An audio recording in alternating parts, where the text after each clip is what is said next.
Good afternoon, everybody. Today we have, looks like we got a lighting problem up here. Today we have a special guest briefer, Susan Coppage, the Ambassador at Large to Monitor and Combat Trafficking in Persons. As you know, today we released our annual Trafficking in Persons report. The Secretary did that officially this morning, followed up with presentations to some of our TIP heroes.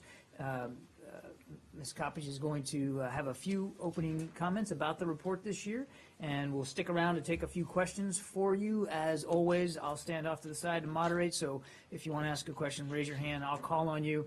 Since she's not a regular briefer up here, if you could do us a favor and identify who you are and who you're with before you ask the question, that would be helpful, and then we'll get started. And after that, I'll stay behind, obviously, and we'll do the normal daily briefing when we're finished. With that, Thank you very much. I have a prop. Have y'all seen our Trafficking in Persons report? If not, get your copy.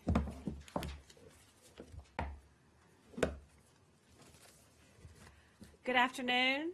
This morning, Secretary Kerry released the 2016 Trafficking in Persons report, a product of U.S. global leadership on this key human rights issue and rule of law, and our principal diagnostic tool to assess government efforts across what we call the 3 Ps: prosecution, protection, and empowerment of victims, and preventing future trafficking crimes. The Secretary this morning called the report a targeted roadmap for how we can better address human trafficking globally. It's an analysis of how countries combat trafficking and an instrument of diplomacy, a means to effect global change and motivate tangible progress around the world. Since its first publication in 2001, the TIP report has prompted foreign governments to enact legislation, establish national action plans, and implement anti-trafficking policies and programs. The TIP report is the product of a year's worth of research and reporting by my office, the Office to Monitor and Combat Trafficking in Persons, and U.S. embassies and those here in Washington, in collaboration with foreign government officials, non-governmental organizations, and international organizations around the world. It provides country-specific narratives and tier rankings for 188 countries and territories, including the United States. It places each country on one of 4 tiers based on the extent to which they meet the minimum standards for the elimination of trafficking as outlined in the Trafficking Victim Protection Act. Out of the 188 countries analyzed in the 2016 report, 36 countries were placed on Tier 1, 78 countries on Tier 2, 44 were placed on the Tier 2 watch list, and 27 countries were placed on Tier 3. In all, there were 27 downgrades and 20 upgrades of countries as compared to last year. No matter what tier a country falls in, every nation can and should do more to combat trafficking, which is why the TIP report offers recommendations for improvements for every country, even Tier 1 countries, including the United States. I would like to highlight the Philippines as a case where a strong, coordinated government effort to combat trafficking earned a Tier 1 ranking after 2 years on the Tier 2 watch list and 5 years on Tier 2. This 7-year movement reflects, in part, the Department's investment of more than $4.5 million in foreign assistance to help the government improve its efforts, leading to an increase in the number of prosecutions and successful convictions, and the creation of a dedicated anti-trafficking unit in the capital. Here are a few other quick statistics in this year's report. Since last year, 30 trafficking laws have been adopted or amended, one of the highest numbers in recent years. 3 nations became parties to the landmark UN protocol to prevent, suppress, and punish trafficking in persons. Those were the Republic of Korea, Sri Lanka, and Singapore.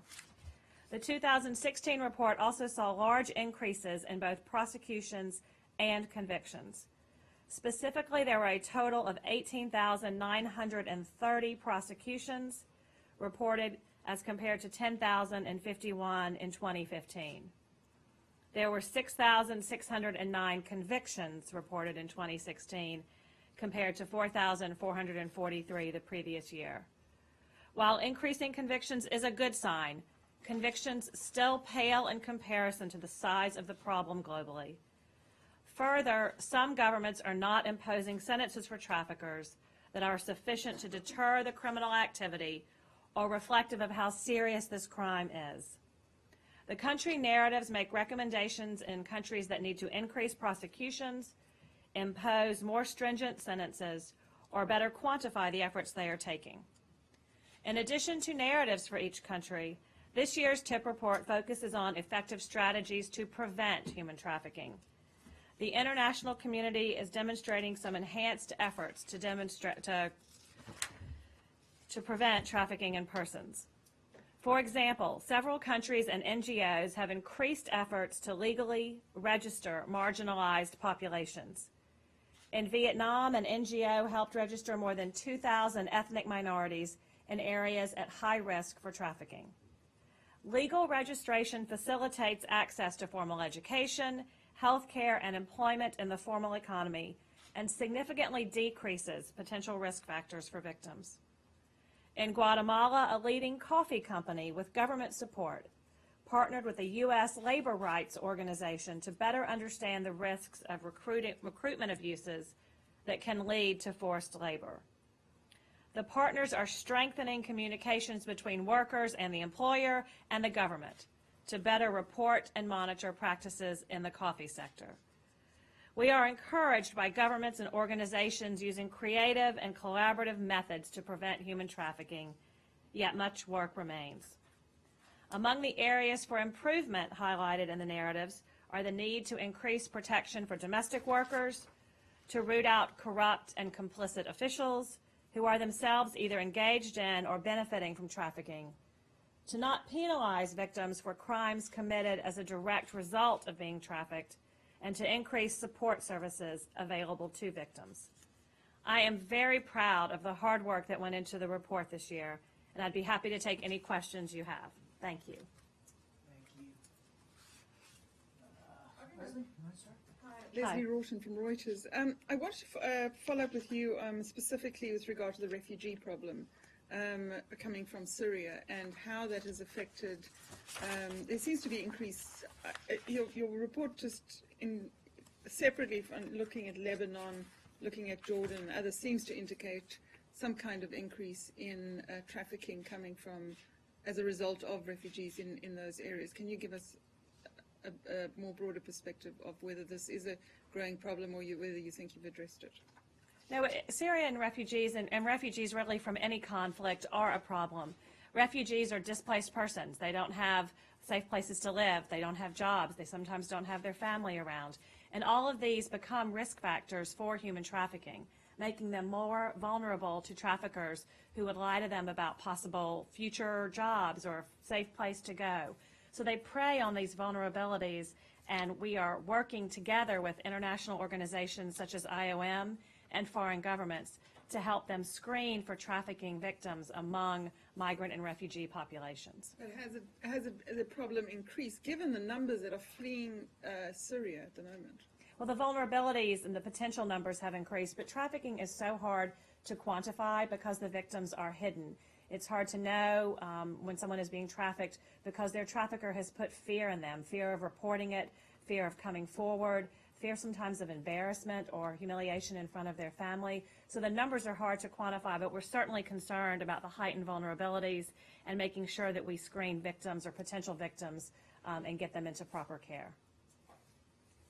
Saeed? Thank you. My name is Saeed Erekat. I am a journalist with the Palestinian newspaper Al-Quds. I wanted to ask you about workers, transit workers or imported labor, especially in the GCC countries, because you have these contractors that bring in people, put them in camps and so on, then they take them to these places where they can get the good jobs and so on. Does that fall under trafficking?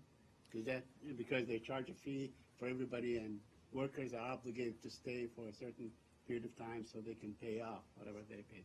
Does that fall under trafficking? Certainly. That's a type of debt bondage under forced labor, so that is human trafficking. And we look at whether a worker has the ability to leave their job and move on to something else, has that freedom of choice. If they are bound by debt and locked into a situation, that becomes trafficking. And for the Gulf countries, we point out that sometimes their visas are tied to that particular employment. That creates another vulnerability factor. If they don't have their documents, and their documents are held by the employer, another vulnerability factor. So we have implored all of the Gulf countries to reform their labor systems and make sure that workers are being screened for trafficking. Well, because on top of the sponsorship that you mentioned, they all have to be sponsored, they take away their passports and so on. But it is in plain view of the governments, and these are your allies. So what have they done in responding to this problem? What have, let's say, Saudi Arabia or the United Arab Emirates or Qatar and so on?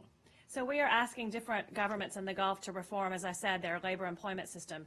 Kuwait, for the first time, has put domestic workers under the protection of their labor laws. We're encouraging other Gulf countries to follow suit because in some of them, domestic workers are not protected. We are asking for reforms of the kafala or sponsorship system. So we have specific diplomatic asks of these governments that we are seeking to secure their better treatment of workers and their screening for trafficking. Human rights groups felt that Malaysia shouldn't have been taken off the blacklist or Tier 3 last year and still deserved to be on it. With the sort of widespread view it was taken off because of TPP negotiations. Was there any discussion about whether Malaysia deserved to retain its position, and what was the argument around that? Well, certainly every year we look at the facts on the ground in a country, Malaysia, compared to what Malaysia did last year, whether there were improvements or not. And the Tier 2 watch list says that you are not, as a country, complying with the minimum standards of the TVPA, but that you are making significant efforts. However, those efforts are not increasing on the previous year. So we do discuss what Malaysia is doing. And this morning, the Secretary addressed again, he said political considerations do not go into tier determinations. They are not part of the minimum standards that we at the Department apply when evaluating what has happened in a country. Malaysia still has a human trafficking problem. The Tier 2 watch list does not obviate that or say it has gone away. We continue to urge the Malaysian officials to take bold steps to combat trafficking. This year, in July of 2015, the Malaysian Parliament did pass amendments to the existing anti-trafficking laws to reform their victim protection system. And these amendments came into force in November. Then acting on that, the government of Malaysia hosted 3 consultation sessions with civil society stakeholders to develop implementing regulations for the amendments. And this focuses on legal changes that allow trafficking victims to live and work outside of government facilities. The regulations were completed in March of 2016 and were adopted beyond the reporting period. But the consultations and the efforts to pass the amendments and to work on them were during the reporting period. And why this is important is all governments need, to establish trust with trafficking victims. As I indicated earlier, they're fearful of coming forward, and if when coming forward they get put in a government shelter that they're not allowed to leave, not allowed to work, then why would they come forward to law enforcement? So reforming your system and looking at a victim-centered approach to these cases, we hope, will lead to more prosecutions and more convictions as well. I just note in passing before I ask my question that my US visa depends on my continued employment by my sponsoring news agency. In reference to the question about Dubai earlier, has the Malaysian government investigated the mass graves that were found along the Thai border in 2015 near migrant camps? And Thailand has been removed from tier 3, promoted to Tier 2 watch list. Is that because of any measurable improvement in the conditions of trafficked people within Thailand, or is it just simply that laws have been passed that would allow future improvements? So we certainly look at laws that are passed. We look at convictions, prosecutions. Those increased in Thailand. They have done more sex trafficking prosecutions and turned away more registered sex offenders at their borders. So we look at that, as well as programs they have put into place to register workers and interview them who are engaged in the fishing industry. And so we look at all the different components of what is going on. Again, Thailand is Tier 2 watch list, which does not mean they don't have a trafficking problem. They do in Thailand, and it is serious. And one of the things we continually ask both Thailand and Malaysia to do is prosecute and hold accountable corrupt officials. There were allegations that there were some officials involved in the situation with the mass graves and immigration along the border, and we have repeatedly implored those countries to hold those officials accountable. Again, back to the point of encouraging victims to come forward, they need to be able to trust the police officers that they are communicating with. But has there been any sign of them holding the officials accountable? Thailand did have 2 convictions, I believe, within the reporting period, and Malaysia did have prosecutions ongoing.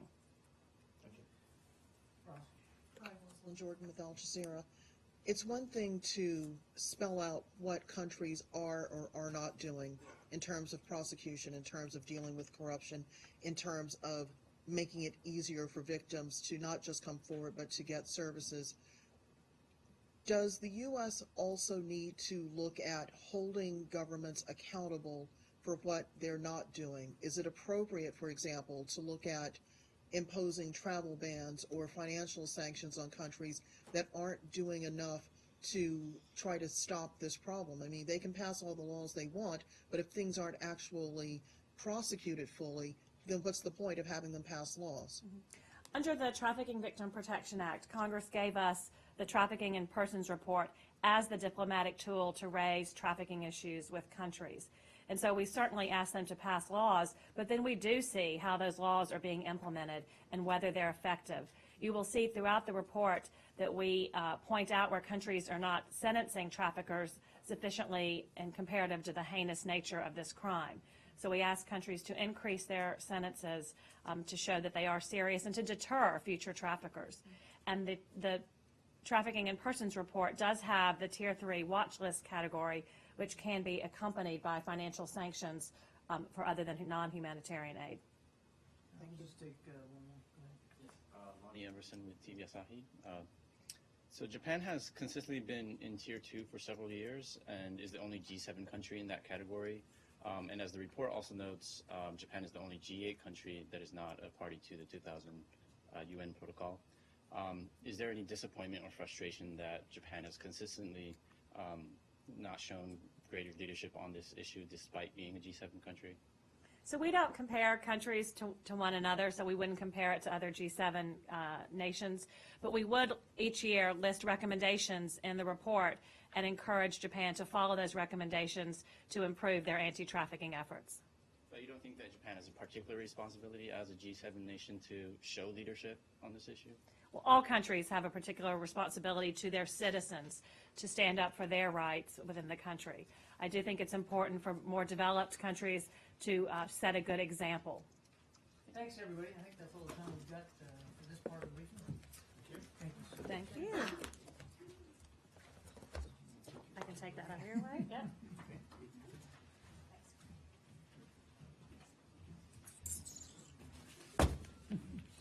And now the book. Now the book. All right, guys, I have several things that I want to start us off with, and then obviously we'll get right to it. You may have seen, or at least I hope you saw, my statement this morning about the outrageous terrorist attack in the West Bank, where a 13-year-old girl, Halel Ariel, was stabbed to death in her home. We have now confirmed that she is a U.S. citizen. This brutal act of terrorism is simply unconscionable. We offer our heartfelt condolences, of course, to her family and to her friends. I'd also add that we've just now heard that at least 2 Israelis were wounded in another stabbing attack today in Netanya. And, of course, we extend our hopes for a quick and full recovery.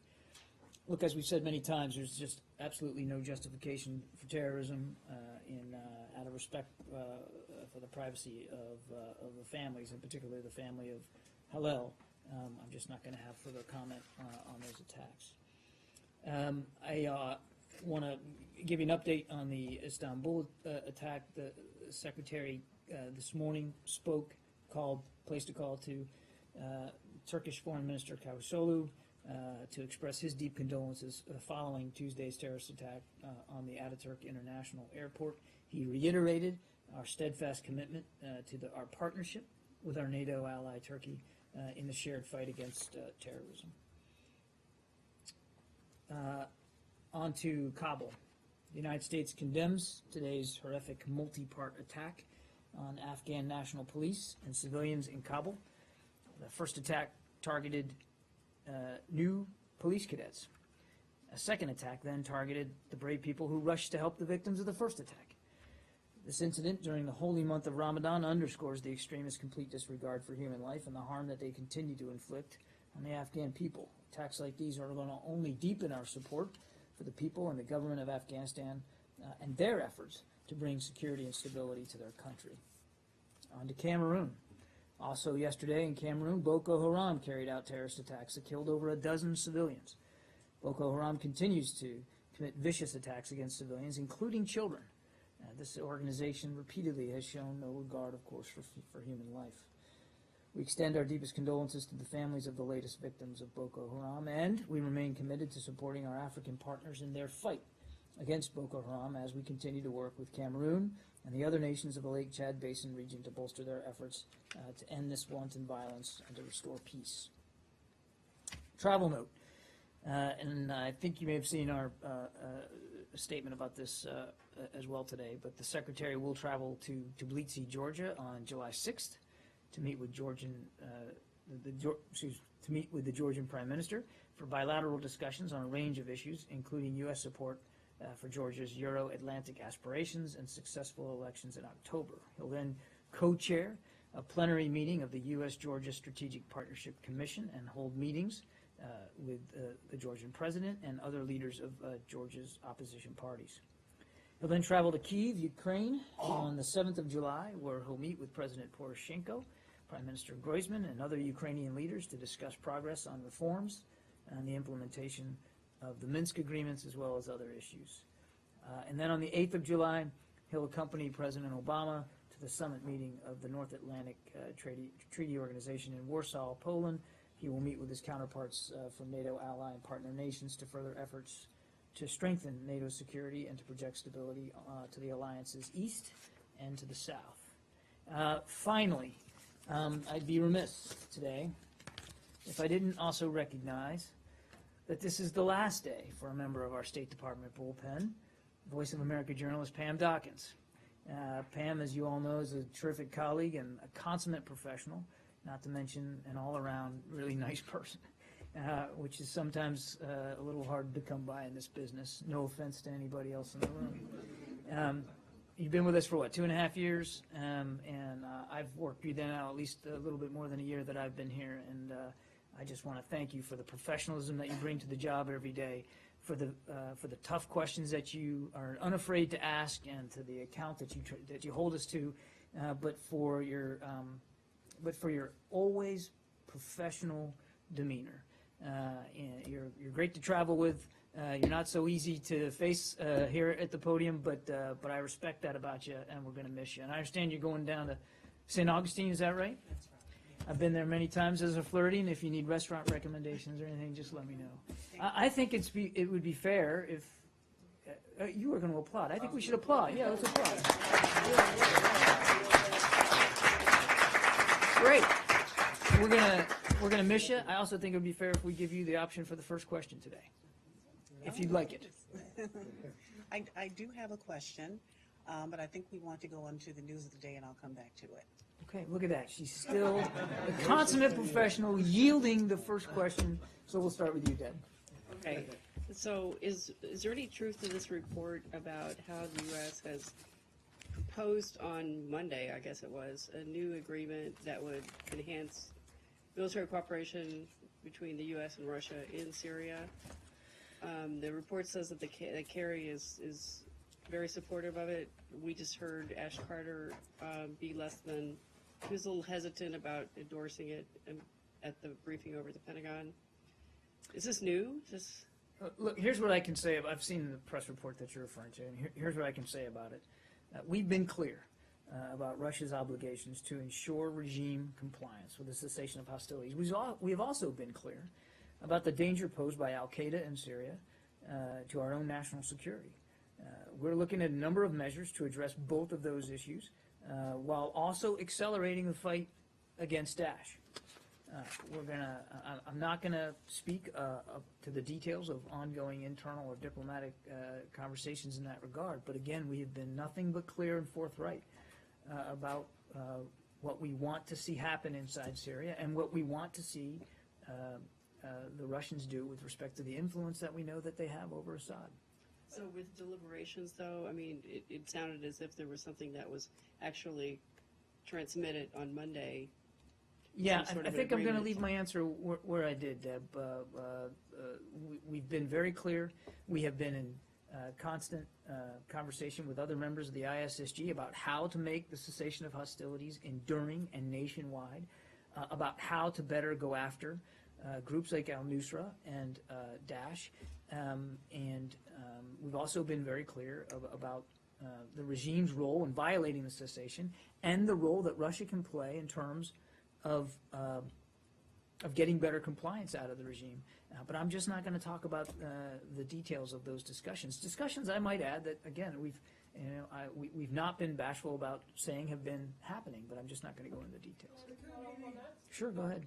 So, referring specifically to this proposal, the ideas talked about do generally meet the criteria you've mentioned about military cooperation, don't they? I mean, you've said it would be good to cooperate more closely with Russia if they were attacking ISIS and Al Qaeda, which is what the proposal says, and if they weren't attacking rebels that we support, which is what the proposal says. So, I mean, broadly speaking, they do meet those criteria you've talked about before, don't you? We've made no bones about the fact that, and we've said it many times, that if the Russians, with their military presence in Syria, prove to be willing to focus those efforts against Daesh, well, that's a conversation that we'd be willing to have.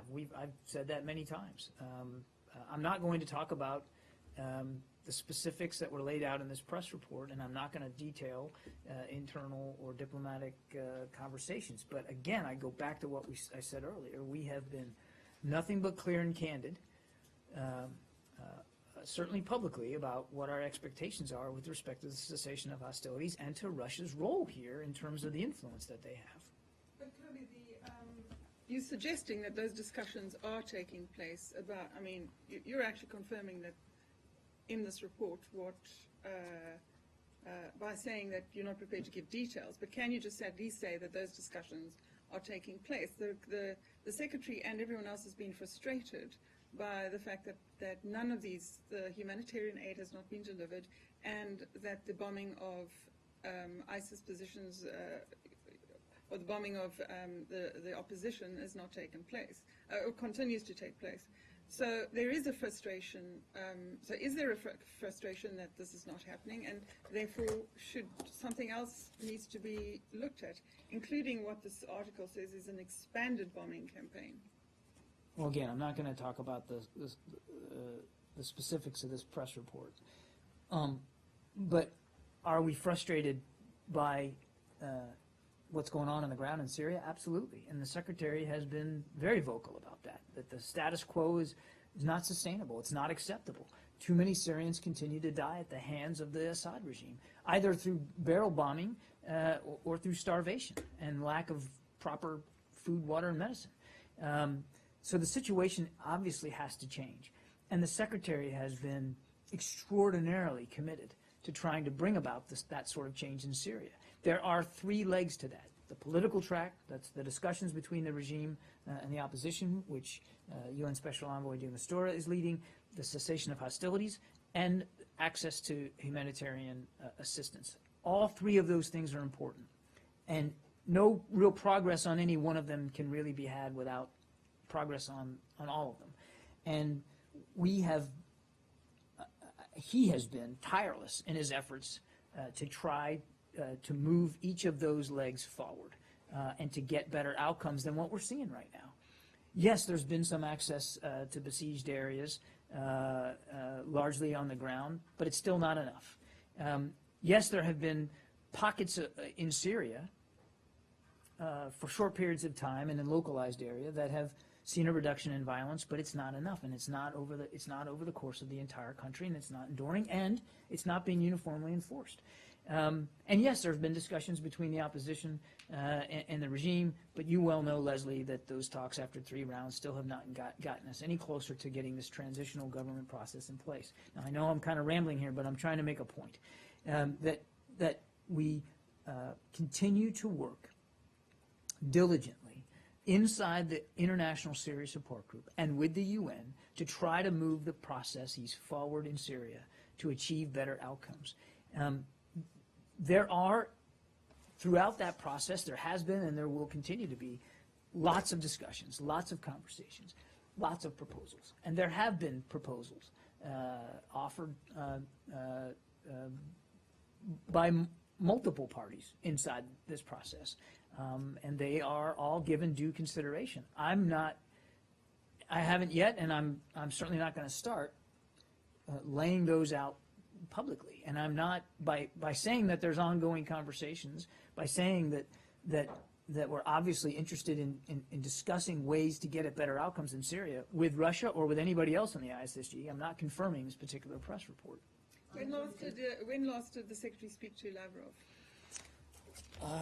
Let me look and see if I have that.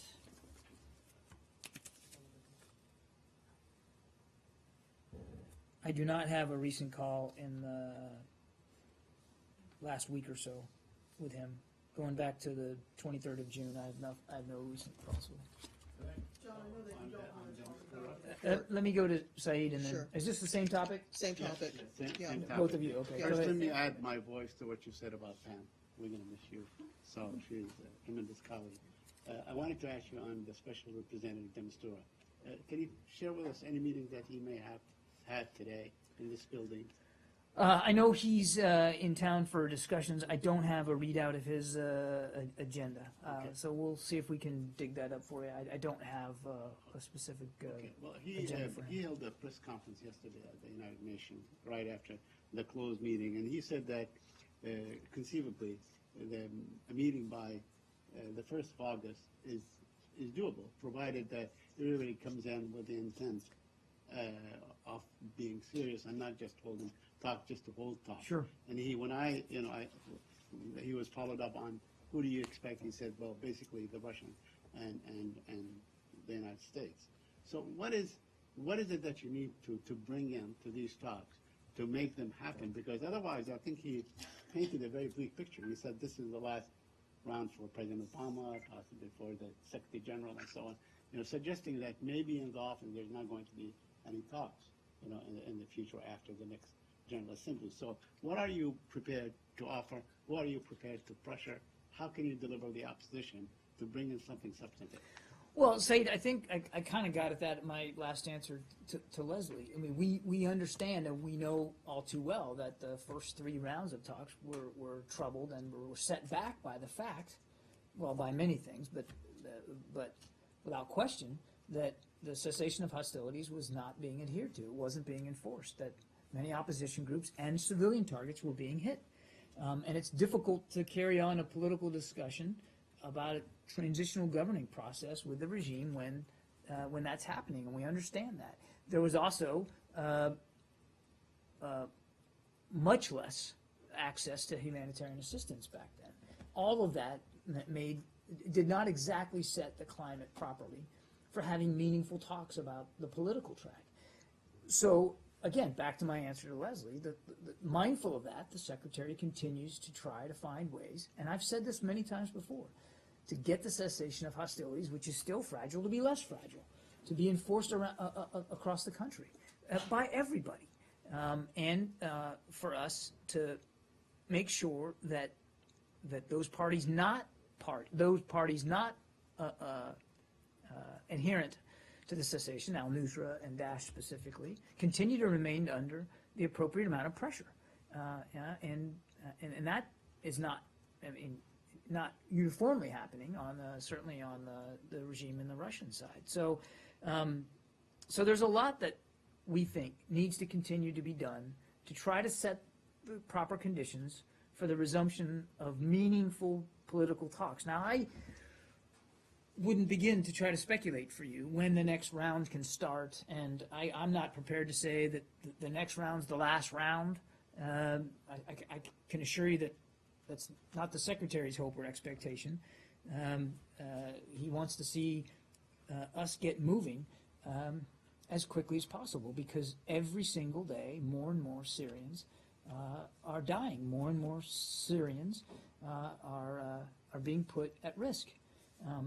Their lives and their livelihoods are being lost. And that is the sense of urgency driving the Secretary forward. And I can tell you that he is fixated on it, and he will stay so. So again, I'm mindful of the challenges, certainly, and mindful of the steep hill that we know the UN Special Envoy has to climb. And I can assure you that we have every intention of climbing that with him every step of the way. John, I know that you don't want to talk specifically about the story, but going back to Secretary Carter's answer a couple of hours ago, the report notes that he was opposed to it because among other things, it would in essence let Russia off the hook for what it has done in Ukraine, the annexation of Crimea, the ongoing interference in the stability of the eastern part of Ukraine, and that is really at the heart of his opposition to it. Is the U.S., in the interest of trying to restore stability, trying to bring back Syrians to their country, willing to make a purely transactional agreement with Moscow, even if it does mean that it's getting a little more integrated into the world's security posture? I'm not sure what you mean by transactional, but let me just frame it this way. Nothing's changed about our views on Russia's annexation of Crimea, which we still consider illegitimate. Nothing's changed about our views of their activities in Ukraine and violation of Ukrainian territorial integrity, or our belief that the sanctions against Russia need to stay in place until Minsk is fully implemented. So we're still, nothing has changed about that. And the Secretary continues to discuss with Foreign Minister Lavrov, and Assistant Secretary Nuland continues to discuss with counterparts in Russia and in Ukraine how we can move forward on getting Minsk fully implemented. And I can tell you that we remain committed to that. In Syria, we have been, again, nothing but candid and forthright about our concerns about the situation on the ground, and that Moscow is either not using their influence appropriately on the Assad regime, or the Assad regime is proving resistant to that influence. In any event, the situation on the ground is not sustainable, and we continue to want to see Russia use its influence, the influence that we know they can have, because it has borne out in the past, right. To continue to use that influence in a manner in which can reduce the violence and allow for more humanitarian access to millions of Syrians that are still in need. This isn't about transactions, Roz. It's about outcomes. And it's about continuing to work inside the framework of the International Syria Support Group, of which Russia is a founding member, right, to get to those outcomes. Now, again, I'm not going to speak to this particular press report, and I'm not going to speak to the details of conversations we are or are not having with Russia or any other member of the ISSG, except to say, as I said at the outset, that these are discussions we have had in the past, trying to get better outcomes, and you can darn well expect that Secretary Kerry will continue to have those discussions to move the process forward. Is it fair to say, this is my last round, Barbara, is it fair to say at this point that the U.S.'s goals are fundamental but essentially modest? Expand the ceasefire nationwide and get food and medicine in, and anything that comes beyond that is gravy? No, I wouldn't associate myself with that characterization one bit. Our goals in Syria are not modest, and they're not just our goals. If you look at the communiques coming out of Vienna and Geneva, if you look at the UN Security Council resolution, it is clearly a representative statement of the international community. I mean, this International Syria Support Group is what, 20-plus members? Again, Russia is a member. Iran is a member. Sorry, I said member. So those statements are clear and they are concise about what the overarching goals in Syria are, and they are not modest goals. Unified, whole, pluralistic Syria that has in place a government that can be responsible for and responsive to the desperate needs of the Syrian people. And we talked a little bit, you asked a question of Ms. Coppage about the refugee situation. And one of the best ways, we believe, to deal with the outflow of Syrian refugees is to make sure that they have a home they can go back to, that they can live in peaceably. So those are not modest goals. Those are serious long-term strategic goals, and the Secretary is committed to that. Now, one of the ways, well, several of the ways you can get to that goal are by getting the violence down. So that means a cessation of hostilities, Right. which can then open the door to better, more productive political discussions, which have not been able to be successful, in part because innocent people were being killed, and the opposition was being bombed. And I don't want to be remiss in mentioning the humanitarian problem. I mean, I know I keep hitting on it, but it is serious. And while there has been more ground access, it's still not enough. It's still not sustainable. The regime still plays games with it, and that's unconscionable. So those are important goals, but they are not. That's not the end game, Roz. I mean, the end game is clear. We've espoused the communiques, and we've espoused obviously the UN Security Council resolution, which calls for a unified, whole, pluralistic, peaceful Syria, and that is a very strategic goal. Just another quick question on this. Would there be any, or is there a concern in the calculations that a concerted, increased military campaign focused on Jabhat al-Nusra, even though it's not part of the ceasefire, could strengthen Assad, or does that not matter? If a military campaign, If you would have a concerted military campaign focused on Jabhat al-Nusra, whether that would strengthen Assad because Jabhat al-Nusra is one of the groups that's most successful against Assad, or is that not a factor here when you discuss these things? Doesn't it matter? rather than engage in a hypothetical, what's a factor here is the cessation of hostilities, which calls for stopping the violence against anybody party to it, and the people not party to it are UN-designated foreign terrorist organizations. And right now, inside Syria, that means al-Nusra, and that means Daesh. And as I said at the outset, we want to see continued concerted pressure being put on them, and obviously that's largely through a military level of effort when we're talking about Syria. They're the same in terms of the kind of military pressure you put on them. Who? The two groups. They are not party to the cessation, and should therefore remain vulnerable to military pressure. So I think that's yes, how I but the leave it. United States has a campaign against ISIS. It doesn't have a campaign against Jabhat al-Nusra. Against al-Nusra. Yeah. Well, look, I'm not going to get into military issues here, but I mean, I think I've indicated in the past that we have in the past put pressure on al-Nusra, the United States, not the coalition, and I'm not going to prognosticate about future operations, but they are not party to the cessation, and therefore should consider themselves vulnerable to continued military pressure. And as I said again earlier, that as we've always said, if the Russians want to contribute to the effort in Syria by putting pressure on al-Nusra and only al-Nusra and Daesh and only Daesh, then we deem that helpful, and that's a conversation that we're willing to have. Thus far, it has not been so clear. After some months of dispute, and they're on opposite sides of the Syrian civil war.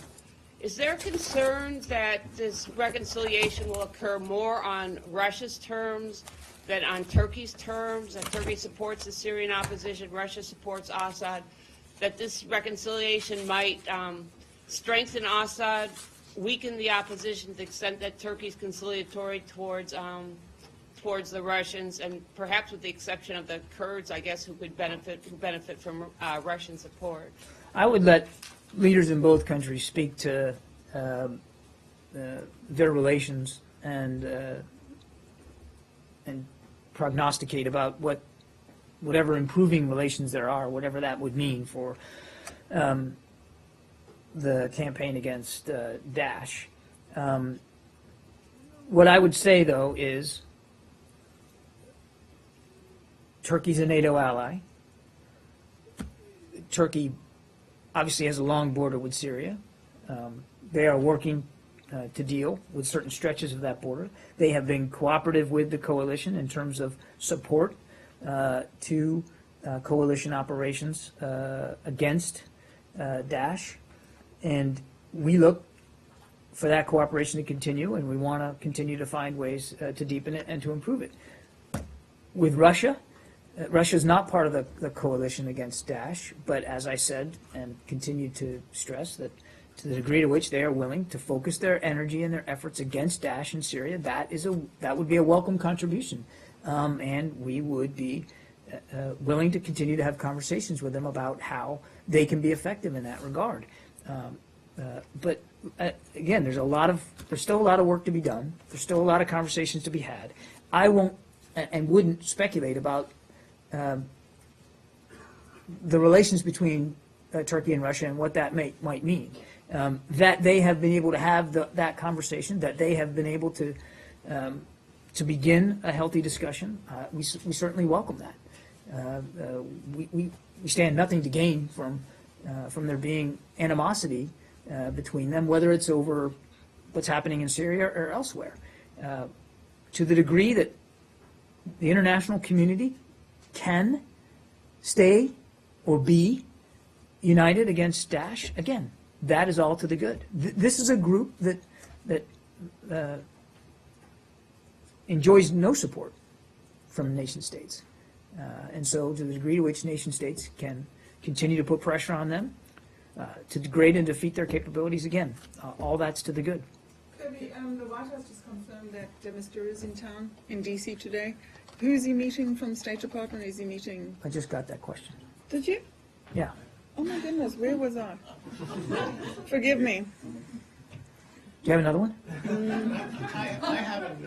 I can't believe I've missed that one. I'm just so riveting up here. It's just my eloquence. I'm sure that's what it is. Go ahead, Saeed. Let me ask you a related question. I mean, in light of the horrible attack in Istanbul, Yeah. is that in any way an indication that this whole war on terror is maybe misguided? That, perhaps, the attacking territory or driving Daesh and it's, No. different, whatever. No. No. And I think because apparently, obviously, they are able to strike and move about Sure. and so on. And maybe it ought to be like law enforcement or like Interpol or that kind of cooperation and so on among nations. Yeah, rather and that's than happening, a war. actually. That's happening, Saeed. I mean, the short answer to your question is no. And we believe that their increasing reliance on spectacular, more classic terrorist attacks is, in many ways, a representation of the pressure that they're under in Iraq and Syria. And Brett McGurk was talking about this just a couple of days ago. They've lost nearly half of their territory in Iraq, about 20% of it in Syria. Well, wait a minute. That's exactly the point. They lose territory, but they are able to strike elsewhere. Yes, in a more horrible and we talked about this months ago. That wasn't a surprise to us. That as they got under more pressure, they have lost much of their composure as a quasi-military group. When this first started, they were storming across the border in tracked vehicles and convoys and armed pickup trucks and moving almost like in military formation. They don't do that anymore. And you just saw what happened, a day or so ago, when they tried to leave Fallujah in a massive convoy of trucks, and they got hit pretty hard. So as they got under more pressure inside Iraq and Syria, what happened? They changed the way they communicate. They changed the way they operate. They started hiding inside the population, right? And they started resulting more in extortion and terror operations inside Iraq and Syria. And then as the pressure ratcheted up even more, what happened? They started to reach outside of Iraq and Syria, where they can't operate so freely, to conduct these kinds of spectacular attacks. Now, look, I'm not at all suggesting that they're completely down and out. They are under enormous pressure in Iraq and Syria, but they are still capable of conducting these attacks, and we take that seriously. And so they have adapted to the pressure we put them under. We are also adapting to their adaptation, if you don't mind the lengthy explanation there. So we are adapting too. Interpol is involved. We have now more information and intelligence sharing arrangements with allies and partners in the region and in Europe than we did before, and more cooperation, I might add. And more than 30 some odd nations have adopted administrative and legal procedures to try to get at the foreign fighter threat. So the international community is adapting to this, and this idea, this notion out there that we're just helpless and standing by while they continue to try to strike Western targets is simply not borne out by the facts. Now, does that mean that there's never going to be another attack? And I can't, again, back to Ataturk Airport, as far as I know, there's been no official claim of responsibility, and while it bears all the hallmarks of Daesh, I'm not in a position to confirm that it was. So let me just state that up front. But obviously, we're mindful that the danger of terrorist attacks against Western and or soft targets remains. That's why we're continuing to adapt our approach as well.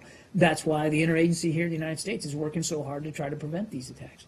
But if somebody's committed to blowing themselves up, it's going to continue to be hard to combat that as they change the manner in which they try to prove able to do that. They only have to be right once. We have to be right every single day, 24 hours a day. And I can assure you that, at least from the United States government perspective, we're committed to trying to make sure we're as ready as possible. Go on. Trafficking report. Okay. I know you didn't get to ask a question. I may have to take it, but go ahead and ask. Thank you, sir. Question is, this is a big problem as far as South Asia is concerned, including India, Pakistan, and Bangladesh, Sri Lanka.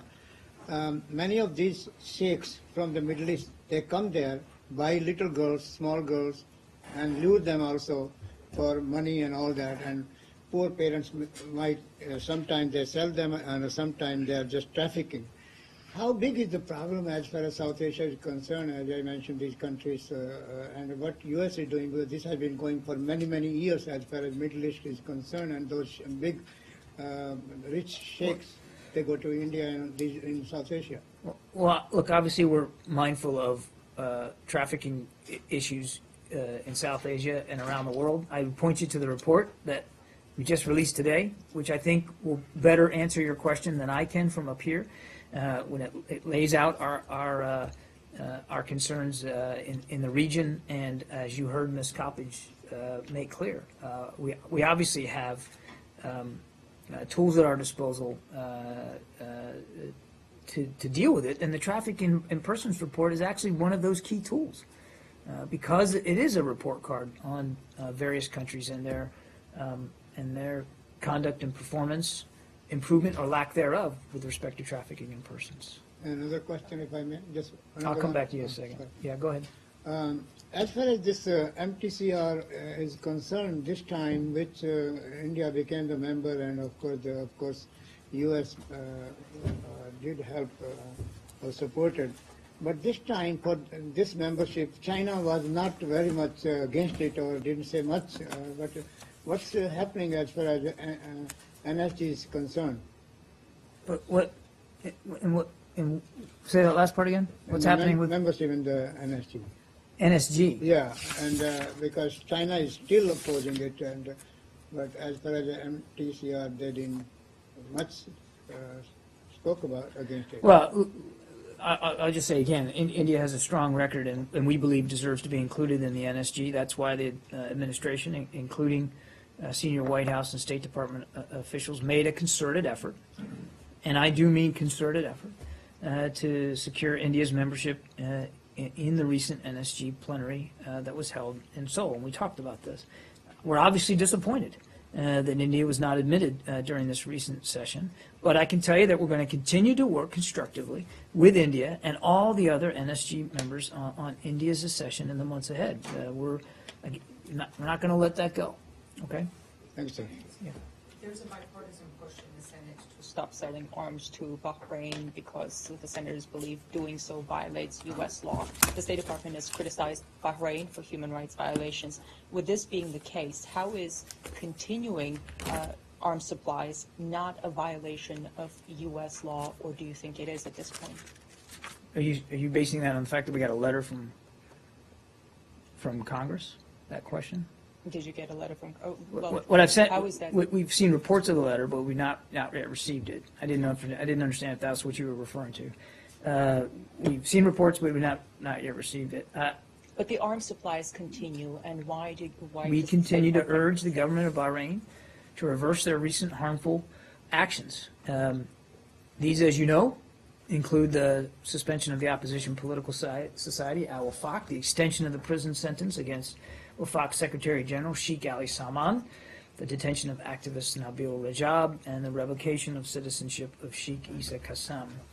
As Secretary Kerry underscored to the Bahraini foreign minister, recent government actions against civil society will only lead to greater instability, with potentially grave consequences for not only Bahrain but also the broader region. To your question, as you also well know, we had put restrictions on foreign military sales to Bahraini security forces. Recently, about a year ago, we lifted some but not all. And as I said about a week or so ago, we've proven in the past we're not afraid to put those kinds of limits in place if we feel like we need to, and we will continue to review our options going forward.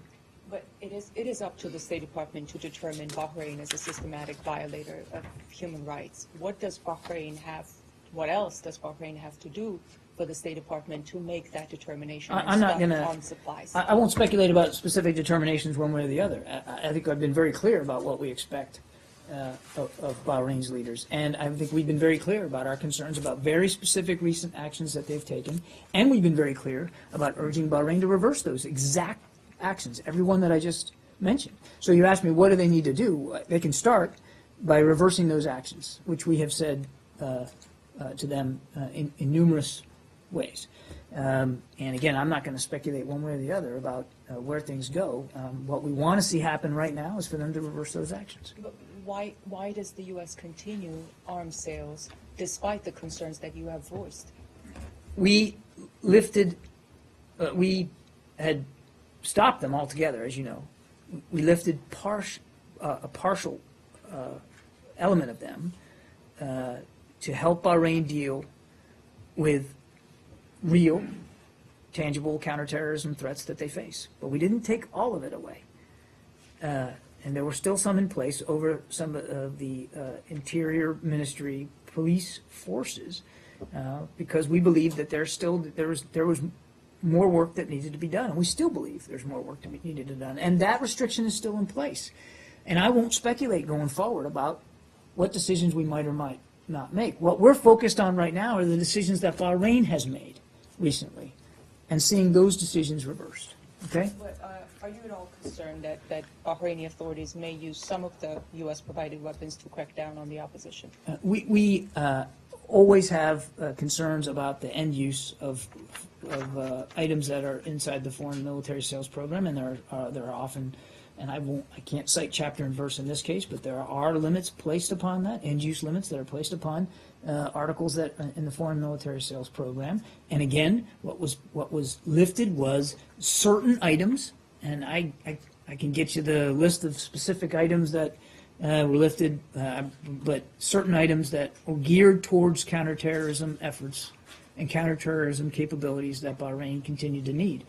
But yes, there's limits, of course, on that. Just to be clear, at present, you do not think that continuing supplies to Bahrain violates U.S. law. I've answered your question, and we're going to continue to review Bahrain's actions going forward, and I'm not going to speculate one way or another about decisions that haven't been made yet. Yeah. Hi, question about Okinawa. And the Japanese press prosecutor is charged in U.S. military worker with the rape and murder of the 20 years old in Okinawans. Do you have any comment on that? A comment about what? I'm sorry. Japanese prosecutor charged U.S. military worker with the rape and murder of 20 years old women in Okinawa. Oh, okay. So you say he's been charged. I don't actually. I wouldn't, from this podium, weigh into the specifics of a legal case. Again, we were all outraged by this crime. You called him in your question a U.S. military worker. I think it's important to make sure that it's clear that this individual was not a member of the United States military, but a civilian contractor. And that's an important, I'm not minimizing the crime at all. We're all outraged by it.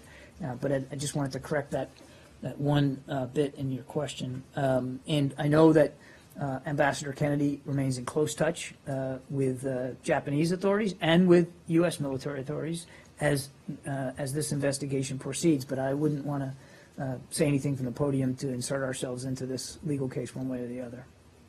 Pam. Armenia. Was that going to be your first question, Armenia? There are regional reports that the Secretary spoke to Armenia's president today. First, can you confirm?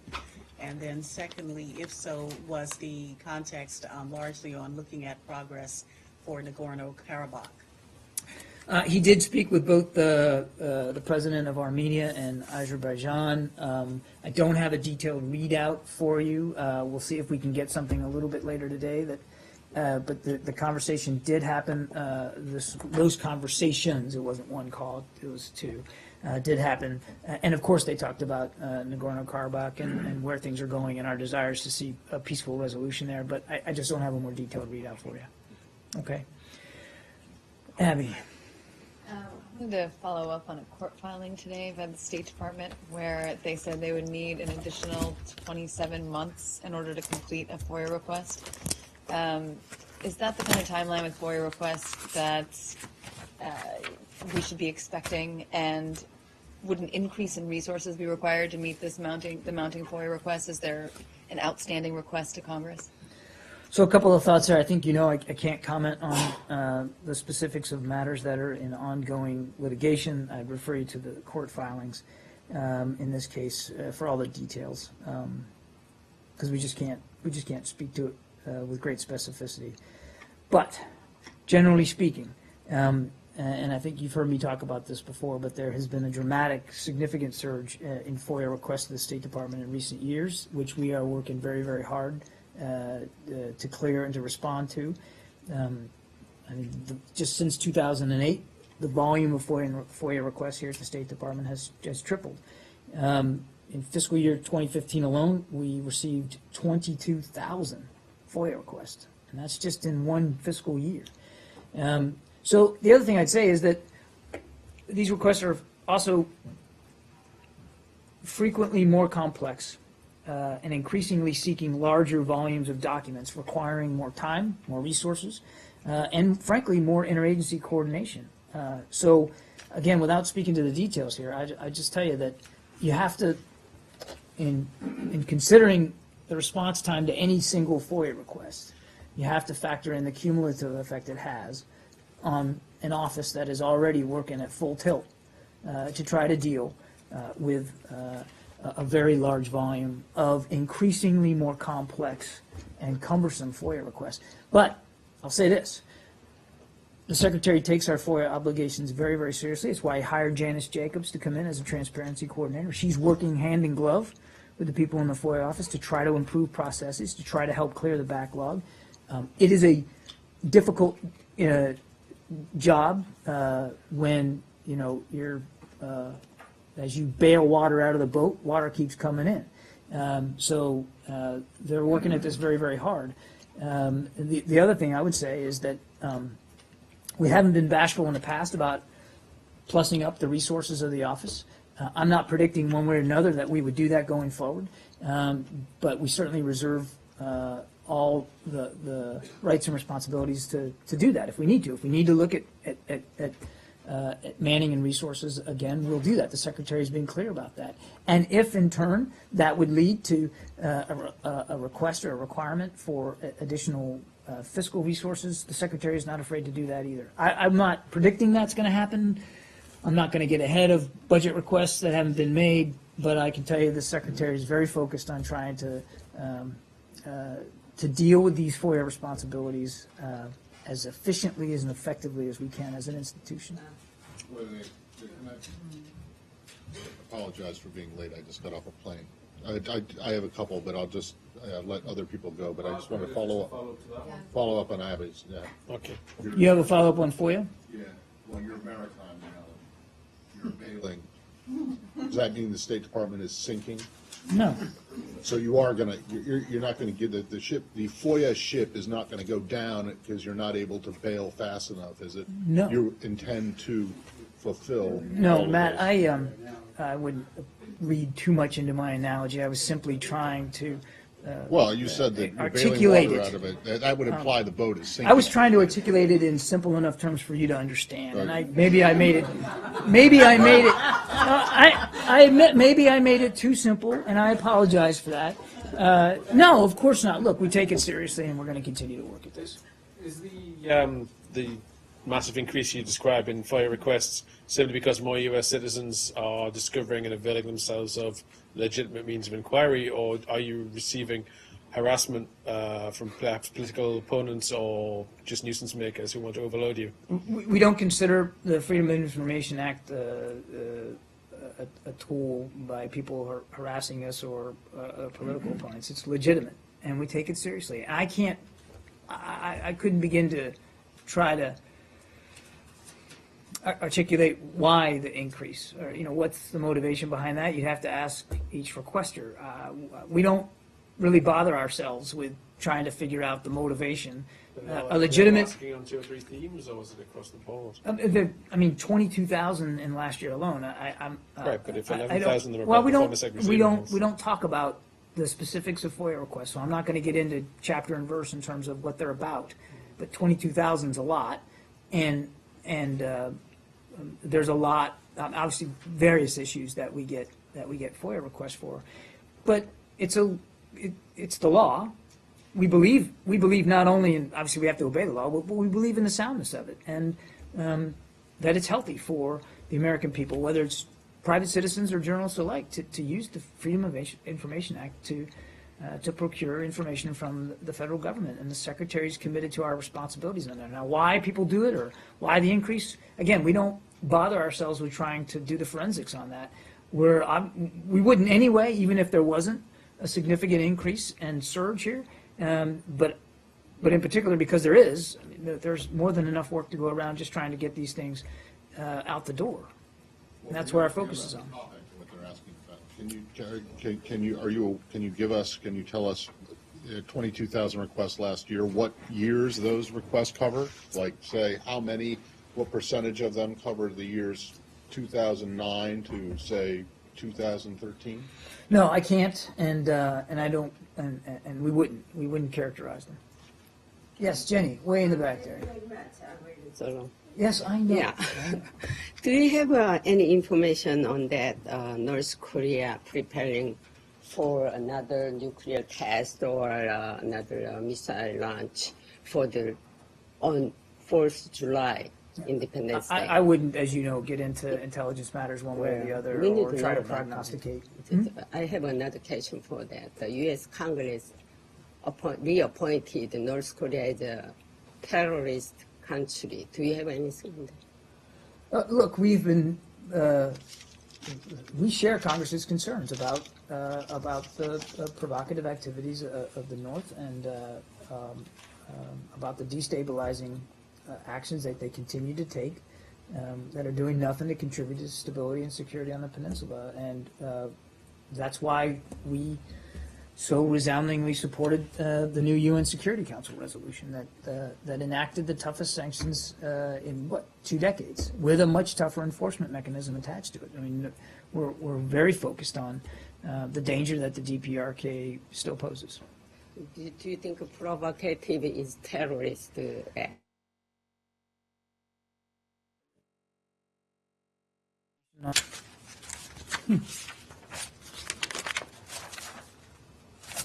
You're going to have to let me get back to you.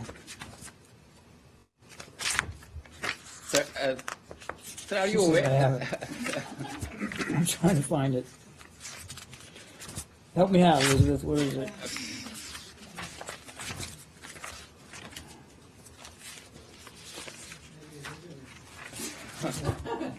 I'm still looking.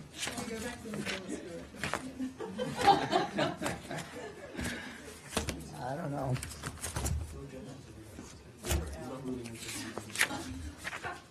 Hang on. Here we go. Well, that took a while. We're aware of press reports stating that the KP government proposed a $3 million budget allocation to the Darul Uloom Haqqaniya Seminary. I would refer you to the KP government or the government of Pakistan with any questions concerning this funding. Sir, are you aware that this is the same madrasa, the religious school, which was funded by the U.S. government and CIA in the early 80s to oust the Soviet occupiers from Afghanistan? I'm going to let my statement stand. Sir, I have one more. Abby. Sir. Can you complete my questions? One more. Sir, the Pakistani foreign advisor, Sartaj Aziz, has said that there are some tensions in the relations between the United States and Pakistan. And one of the reasons is the U.S. concerns on the CPEC, the Pak-China Economic Corridor. So what are those concerns? Say that last part again. It says CPEC, the China-Pakistan Economic Corridor. The Sartaj Aziz has said that United States has expressed concerns on the CPEC project. So I'm simply not going to detail diplomatic conversations that we have. Look, there are enormous challenges in the region. We continue to work with Pakistan to try to address those challenges. I don't have anything more additional for you. Abby? Do you have any reaction to the swearing in of the new president of the Philippines today, who's made comments saying that under his leadership the country will not be beholden to the U.S. and that he wishes to expand ties with Beijing? Look, I've seen the comments. We look forward to working closely with his administration going forward. The Philippines is an ally and a partner in the region. We have no expectation that that's going to change. And look, as a sovereign nation, they have every right to seek bilateral relations that they believe are appropriate to their situation, whether it's security related, economic related, or politically so. We have a relationship. Bilateral relationship with China. Do we agree on everything? Nope. But we cooperate on many things, climate change being one of them. So again, we look forward to continuing to work with the Philippines going forward, and again, we leave it to them to decide what bilateral relations they might pursue. But to the degree there is avenues for dialogue and discussion and constructive movement forward in the region, well, that's healthy, and we would want to see that. Okay, I got to go. Thanks, everybody. Nope, thanks. I got to go. Sorry.